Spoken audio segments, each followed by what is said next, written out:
Professeur Didier Raoult, qu'en est-il de l'épidémie de monkeypox? Depuis que j'en ai parlé la dernière fois, il n'y a pas grand-chose qui a changé. Pour l'instant, ça se présente, d'ailleurs avec un peu la même épidémiologie que ce que moi j'avais vu il y a bien longtemps avec l'épidémie du sida. C'est la première épidémie de maladies infectieuses que j'ai vue, le sida, expérimenté, puisque j'étais vraiment au premier rang à Marseille à cette époque-là, et qu'on recevait tous les patients qui étaient détectés positifs au centre de transfusion sanguine. On avait essayé le plus rapidement possible d'avoir des tests quand les tests français n'étaient pas disponibles. Et mon patron m'avait donné la charge de la première unité de soins pour les patients qui avaient un sida ou qui étaient séropositifs à l'époque à l'hôpital Houphouët-Boigny. Donc j'ai une grande expérience de ça, de la terreur que la contagiosité inspirait. C'était terrible. On n'arrivait pas à avoir de radio du thorax, même des analyses d'urine, parce que les gens étaient terrifiés par la contagion. Donc une perception très claire de ce qu'est la peur de la contagion, qui est probablement aussi vieille que l'homme.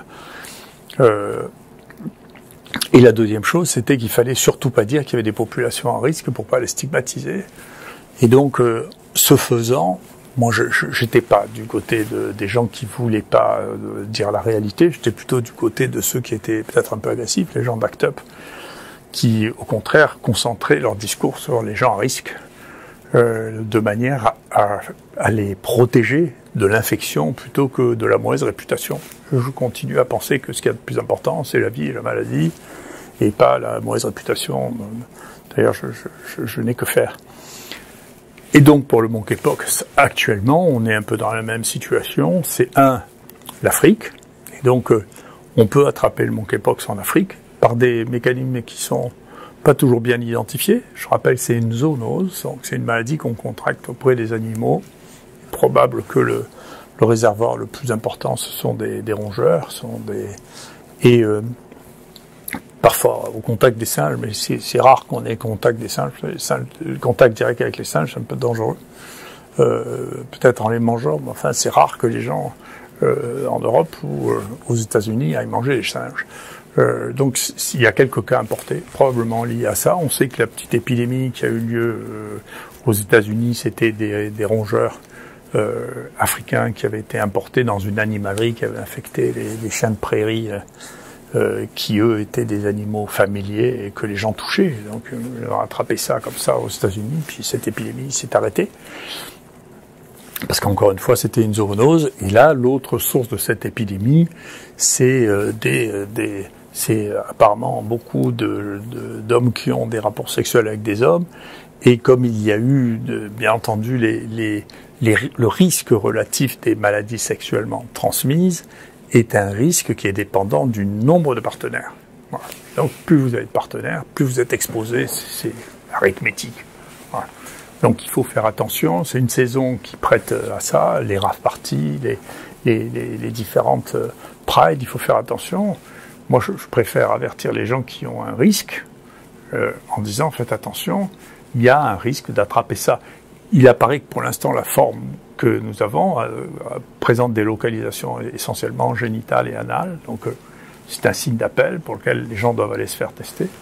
Et puis, il faut faire attention, bien entendu, si quelqu'un est positif, à prévenir l'entourage des gens qui sont à risque, qui sont ceux qui ont des rapports extrêmement proches, qui sont des contacts. C'est pas ça pour l'instant, à ce stade, c'est pas une maladie qui vole dans l'air qu'on attrape comme la grippe. Donc voilà. Donc c'est ça. C'est bien que les gens qui auraient éventuellement ce type de risque de multiplier les partenaires sexuels prennent des précautions particulières, soient prudents parce que en ce moment il y a cette maladie qui circule. Dont on ne connaît pas le devenir, même si pour l'instant et actuellement on n'est pas très affolé par la gravité des cas qui ont été rapportés. Voilà. Ce qu'elle deviendra, on verra bien, j'en sais rien, mais pour l'instant c'est les gens, dans ce que l'on a comme données, on a des données, si on regarde un peu précisément, on a à peu près 400 cas qui ont été rapportés dans la littérature. Il y a à l'intérieur de ça 3 femmes seulement, 2 sont allées en Afrique et la 3e est allée dans un endroit festif et est retournée dans son pays, en Tchéquie. Donc, et tous les autres sont des hommes. Donc il y a ce qu'on appelle un sexe ratio, c'est le nombre d'hommes sur le nombre de femmes qui est très qui est de l'ordre de 99% pour les hommes. Donc c'est les hommes qui risquent le plus dans la situation actuelle. Demain sera un autre jour. Dans la situation actuelle et qui ont eu, pour ceux chez qui on a réussi à avoir le plus d'informations, des rapports sexuels avec d'autres hommes. Voilà, c'est ce que l'on sait actuellement, en particulier dans des sites groupés. On sait qu'il y a eu un sauna à Madrid, il y a une rave party dans les Canaries. On sait que c'est là les foyers d'où les choses sont parties, se sont répandues. Il est bien possible, l'OMS dit ça, je pense que c'est vraiment une question à évaluer, que sous une forme non diagnostiquée, parce que les gens n'avaient pas les moyens diagnostiques. Nous, on avait préparé un témoin positif il y a 20 ans, à l'époque du bioterrorisme. Donc on a un plasmide qui est à disposition de ceux qui en ont besoin, avec les séquences du virus qui permettent de faire une PCR. Donc on a commencé tout de suite à faire les PCR, il n'y a pas de problème. Les PCR, là non plus, c'est pas un truc magique, et on a publié ça il y a bien longtemps, on a publié ça il y a plus de 15 ans. On a les outils pour faire le diagnostic de ça, parce qu'on était un peu prévoyant dans le cadre du bioterrorisme. Donc on peut en faire le diagnostic. Ça sera très intéressant de voir dans les collections antérieures, de voir si ce virus circulait sans qu'on le sache parmi les maladies sexuellement transmises. Je crois que c'est un point très important, parce que il est bien possible qu'il y ait eu des cas déjà importés, et qu'il y ait même eu des petites épidémies comme ça qui n'aient pas été rapportées, simplement parce qu'on ne les cherchait pas et qu'on identifie les choses que quand on sait qu'elles existent. Voilà. Où en êtes-vous vis-à-vis du harcèlement dont vous êtes l'objet ? Oui, ça continue, ça s'arrêtera bien un moment, parce que quand même, à un moment, je vais plus diriger l'IHU, ce moment se rapproche.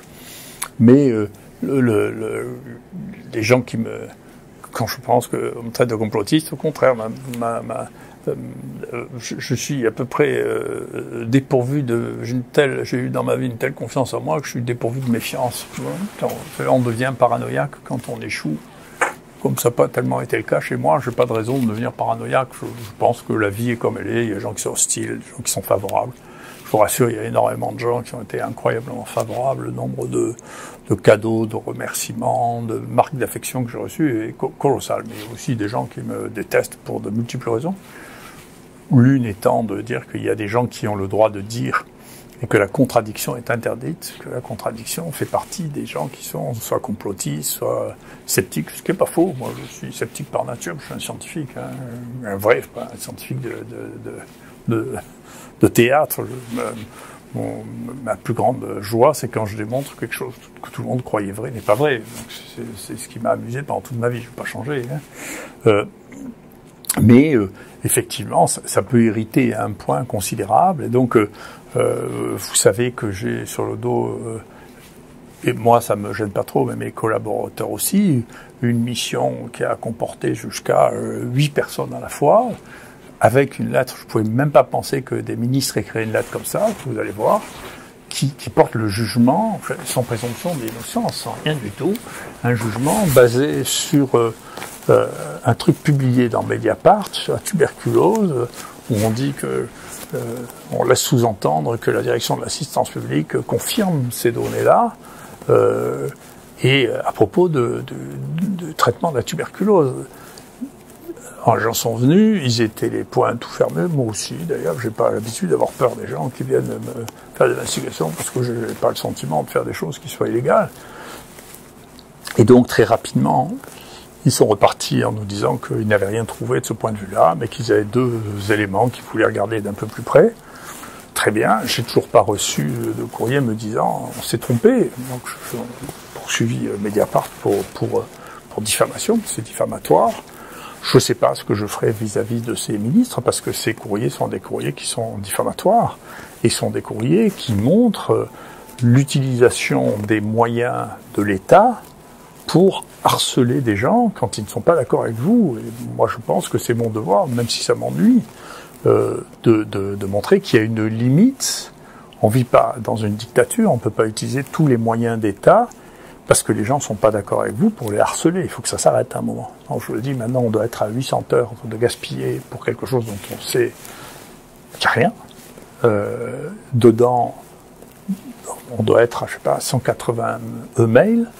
On a dû transmettre 3000 dossiers par Internet. 3000, heureusement qu'on ne peut pas envoyer par papier. C'est une forêt entière qu'on doit envoyer.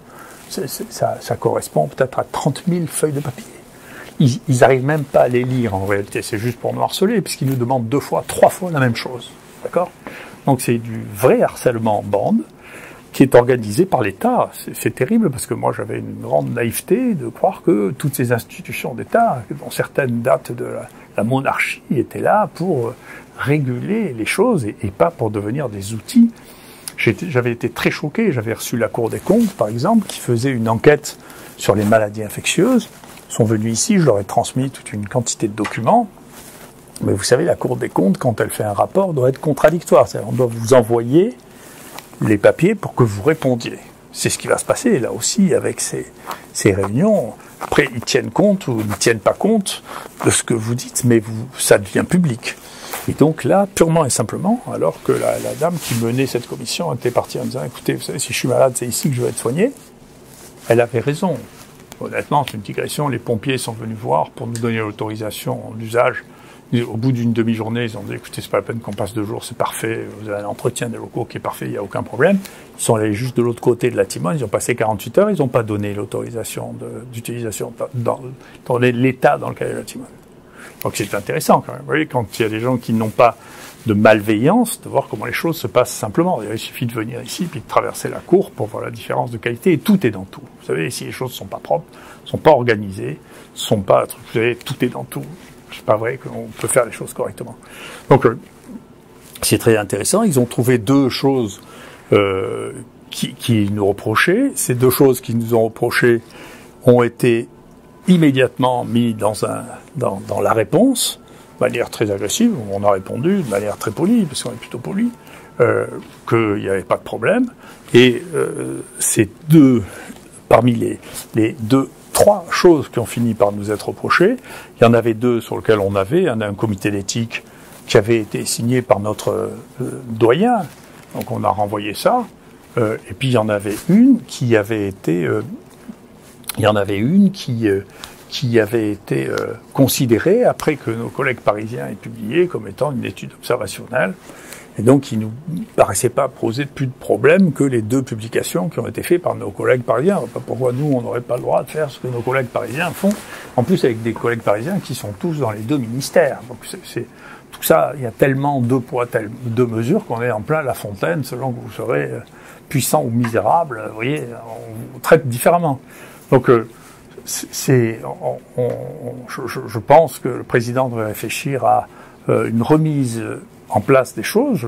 Je suis pas naïf au point de penser que toutes ces grandes inspections n'ont pas des liens avec ceux qui sont les donneurs d'ordre, mais là, à ce point, c'est une chose qui met en péril le fonctionnement de la République. S'il n'y a pas de contre-pouvoir pour remettre les choses, et qu'on peut utiliser les gens qui régulent, et théoriquement sont des sages, qui régulent le fonctionnement, et si on peut les utiliser comme la partie d'une arme pour empêcher les gens de s'exprimer, on vit une situation qui est une situation critique, sur laquelle je pense qu'il faut être très attentif. Et ça s'est arrêté là? Non, la NSM s'est empressée de publier que pour la tuberculose, il n'y a rien trouvé, mais on continuera à regarder, ils peuvent continuer à regarder tant qu'ils veulent, mais en nous reprochant ces 3 choses. Instantanément, quelqu'un de bienveillant, de la petite bande des comploteurs, là, a envoyé ça aux journaux qui ont publié ces articles, qui nous ont envoyé, qui font partie du groupe Elsevier, qui nous ont envoyé une lettre comminatoire en nous disant qu'on n'avait pas, ils étaient très inquiets sur le plan de l'éthique, et qu'on n'avait pas les autorisations d'éthique, et qu'ils attendaient nos documents pour pouvoir signer par le doyen ou président d'université. Très bien. On a retrouvé les 2 document du comité d'éthique signé par le doyen à l'époque où on avait fait les études. Donc on a renvoyé. J'attends qu'il nous renvoie quelque chose. Très bien, on attendait ça avec sérénité. Et là, on a reçu un mail de la Société américaine de microbiologie qui nous dit l'université, ce qui n'est pas le cas, puisque j'ai appelé le président de l'université qui m'a dit mais je ne sais pas de quoi il parle, nous a prévenu qu'il y avait une enquête sur vous, sur Scientific Misconduct, et donc vous pouvez plus publier à l'ASM. Vous voyez, donc je ne veux pas être complotiste, mais vous voyez, Mediapart, avec l'aide de certaines personnes ici du CHU, publie des documents qu'ils traduisent des documents qui sont obtenus de manière tout à fait illégale d'ailleurs. Pour l'arrêter, on n'a pas le droit de piquer les dossiers des malades. C'est pas vrai, on n'a pas le droit de faire ça, c'est honteux. Ça veut dire que plus personne n'a est en sécurité concernant des informations le concernant. On ne peut pas faire ça. Pour lequel il était hospitalisé. Enfin, c'est ignoble de faire ça. Les gens qui ont fait ça, qui sont médecins, je pense qu'ils devraient avoir honte jusqu'à leur mort de ça. C'est une chose qu'on ne fait pas. Quelles que soient les opinions qu'on a, on ne fait pas de choses pareilles. Ça ressemble à Kessler, le zéro et l'infini, c'est-à-dire on est prêt à tout trahir pour la cause que l'on croit bonne. Il ne faut pas le faire. Il faut rester humain d'abord. Et puis la deuxième chose, c'est à partir de ça, le ministre se saisit en lisant, il devait lire Mediapart tous les jours, là, M. Véran. Il dit je savais que c'était un salopard, ce Didier Raoult, et donc il envoie une lettre comminatoire à des gens qui lui obéissent d'une manière étonnante, parce que ces gens ne risquent plus rien, ils sont inspecteurs, ils sont au sommet de leur hiérarchie, ils peuvent rien devenir d'autre, qu'est-ce qui les oblige à obéir, vous voyez ? C'est comme ça, mais c'est, vous savez, comme les cadres, comme Papon pendant la guerre, ils obéissaient. Ouais, les gens obéissent, après les gens, c'est les ennuis que je dis. Vous savez, regardez, les cadres au plus haut niveau peuvent obéir à n'importe quoi, à condition qu'on leur demande. Vous savez, c'est les expériences psychologiques qui ont montré ça, c'est comme ça, c'est les humains. Ils risquent rien. Pourquoi est-ce qu'ils obéissent à des choses pareilles une fois qu'ils savent que c'est pas vrai? C'est quelque chose qui est troublant. Alors, je sais pas sur qui on peut compter. Alors, vous voyez, quand les gens sont au-delà de tout risque professionnel, pourquoi ils ont peur, hein? Mais toujours est-il que, bien que ce soit pas vrai, ils envoient une lettre qui est réexploitée par les mêmes Mediapart, qui ressuscite des vocations chez mes petits harceleurs, qui sont ni médecins, ni scientifiques, ni rien du tout, mais qui communiquent ça toujours sur PubPeer, qui est le réceptacle de la diffamation et de la délation. Après, vous voulez pas comparer ça à 40, c'est que vous savez pas de quoi vous parlez, hein, c'est la même chose.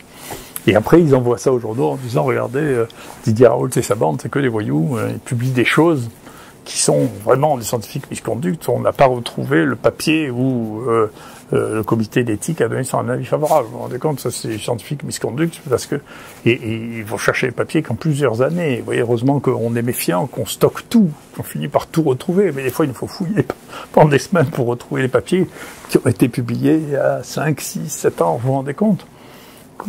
Moi, je dis à mes collègues scientifiques, je ne sais pas s'il faut devenir complètement méfiant à ce point, c'est-à-dire de garder tous les documents pendant 10 ans de qui a signé quoi, qui a fait quoi. Déjà, il y a le seul papier dans lequel j'étais qui a été rétracté de ma vie, c'était un papier pour lequel moi j'étais un donneur d'idées, j'étais ni le responsable du truc, mais le postdoc qui avait fait ça 5 ans avant, il est plus ce cahier de paillasse.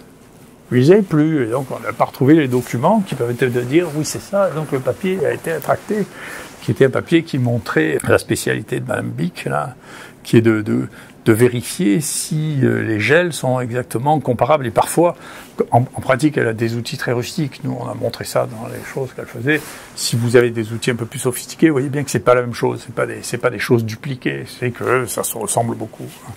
Que vous pouvez pas, juste parce que vous avez votre outil là qui vous dit regardez c'est pareil, vous pouvez pas conclure ça, il faut le regarder un peu dans le détail, mais si vous avez plus les éléments qui permettent de comparer, de dire non c'est pas vrai, ça y est rentrer dans le détail, on utilise des microscopes pour faire ça, pour dire vous voyez bien que c'est pas pareil, dans le détail c'est pas vrai. Et vous n'êtes plus capable de le faire. Et donc, vous voyez comment on peut... Après, je peux pas être complotiste, mais quand même, là, vous voyez, ça va de ici, ça part avec des gens qui ne vous aiment pas, ça part à Mediapart, à qui on dit, vous savez, ça c'est des essais illégaux, et puis ensuite ça va au ministre, qui envoie une lettre combinatoire, qui dit, on va vous inspecter, vous allez voir ce que vous allez voir, et puis ensuite, ça passe à 3 missions, et ensuite, quand ils ne le trouvent pas, ils trouvent quelque chose en disant, mais là, vous n'avez pas l'accord de comité d'éthique. Alors déjà, on n'est plus dans les essais illégaux. Il faut dire que les essais en question, on les a pas fait, alors que là, au contraire, on avait 2 fois l'autorisation du comité de protection des personnes, et c'est l'ANSM qui a décidé qu'il fallait pas le faire, en réalité, parce qu'il y avait un autre essai en cours avec une molécule neuve qui rapporterait de l'argent et qui d'ailleurs s'est avéré donner des accidents iatrogènes extrêmement sévères. Donc tout ça amène petit à petit à nous nuire. Alors bon, ça m'empêche pas de vivre, mais globalement, j'espère que ceci servira à l'avenir pour allumer les contre-feux nécessaires à maintenir la possibilité de ne pas être d'accord. Parce que vous savez, quand on n'a pas la possibilité de ne pas être d'accord, on tombe dans la dictature.